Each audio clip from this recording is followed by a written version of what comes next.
At exactly 11:07 p.m., a tired waitress did something for a stranger that would change both of their lives forever. The restaurant was nearly empty. Rain pressed softly against the glass windows, turning the neon lights outside into blurred streaks of color.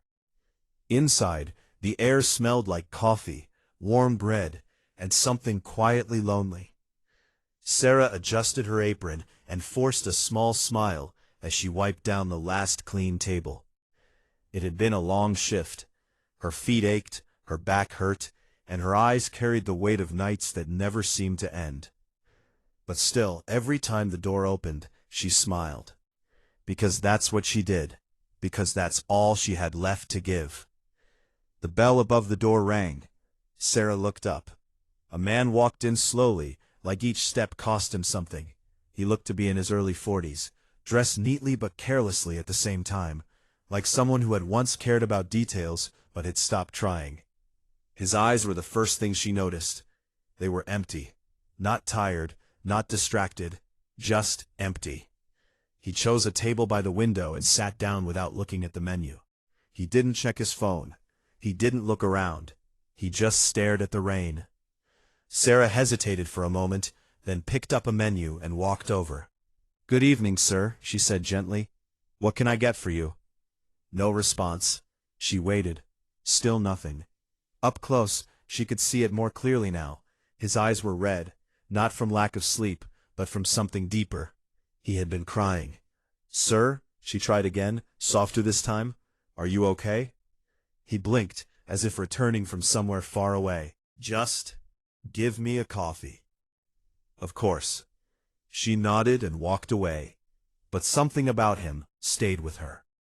It wasn't just sadness. It was the kind of silence that feels heavy, the kind that doesn't leave on its own. A few minutes later, Sarah returned with a cup of coffee. But she didn't put it on his table right away. Instead, she placed something else beside it, a small slice of chocolate cake. The man looked at it, confused. "I didn't order this." "I know," Sarah said softly. "It's okay. It's on me." He frowned slightly. "Why?" She shrugged, her voice calm but warm. "Sometimes, people need more than just coffee." For the first time, he looked directly at her. Really looked. Like he was trying to understand why a stranger would say something like that. His lips parted, but no words came out. Instead, his eyes filled.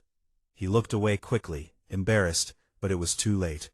The tears had already begun to fall. Sarah didn't say anything else. She simply gave him a small, understanding nod, and stepped back. She knew that kind of moment. You don't interrupt it. You don't fix it. You just let it exist. Time passed quietly. The restaurant grew even more silent as the last few customers left. The rain outside slowed to a soft whisper. Sarah kept glancing at the man. He hadn't touched the cake, but his coffee was gone. Eventually, she walked over again. "Would you like anything else?"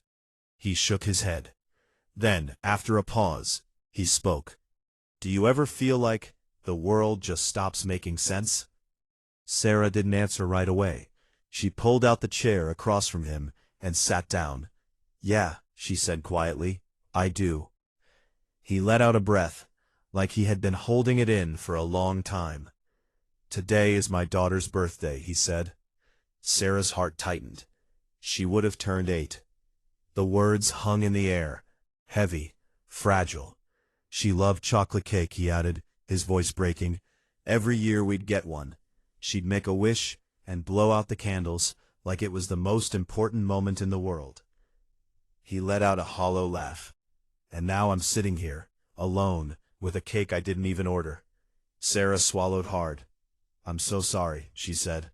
He shook his head. "She died last year. Car accident. Wrong place, wrong time." Silence filled the space between them again. But this time, it felt different. Not empty, shared.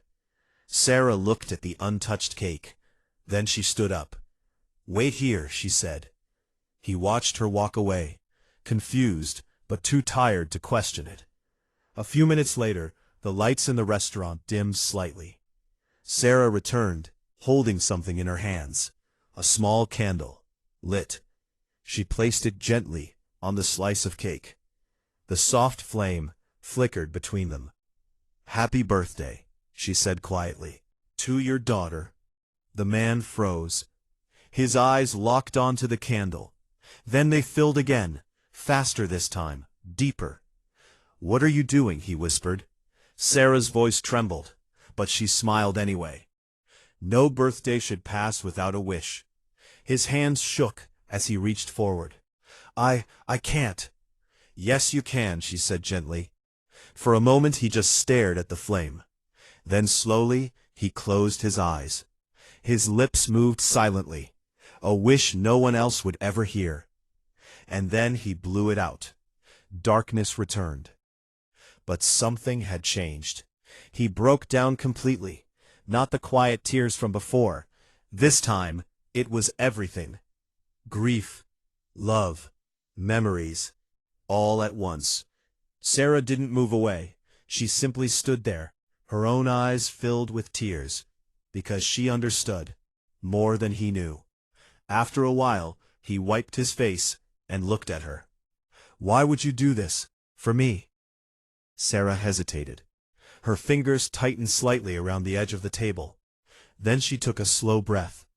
"Because I know what it feels like," she said. He frowned. "What do you mean?" She looked down for a moment, then back at him.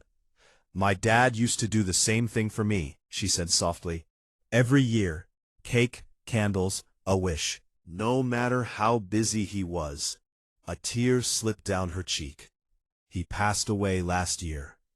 The man's expression shifted. Understanding. Pain recognizing pain. "I'm sorry," he said quietly. She nodded. "For a long time, I didn't know what to do with all that emptiness," she continued. "It just sat there, like a weight I couldn't lift." She glanced at the candle.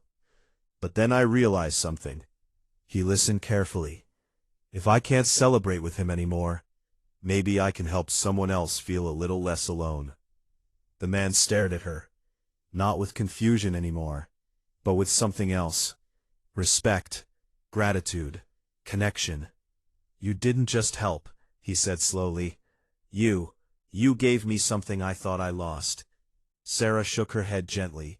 "You already had it. You just needed someone to remind you."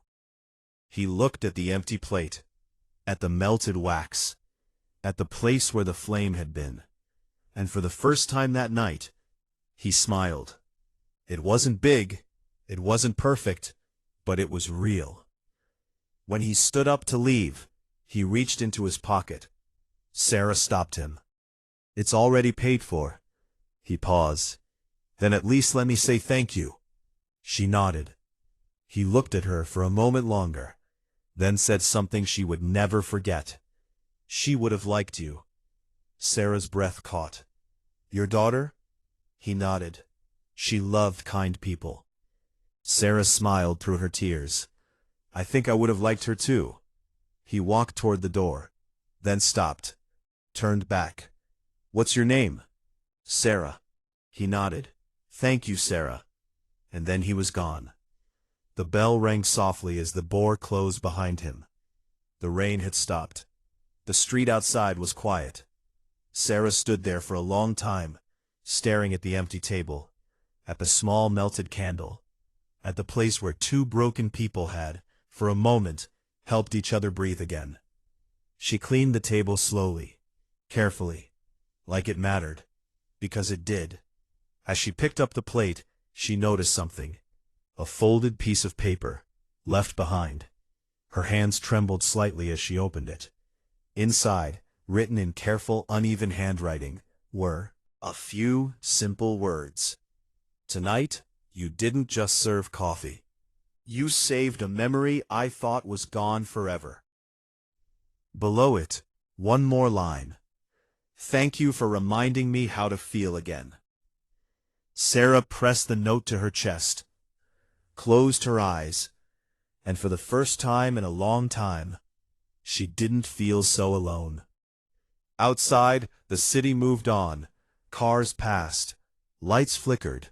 People hurried through their lives, not knowing that inside a small, quiet restaurant, something invisible had changed. Because sometimes, it's not the big things that save us. It's a cup of coffee, a small candle, and a stranger who chooses to care. And somewhere, in ways no one can see, kindness keeps the world from breaking apart.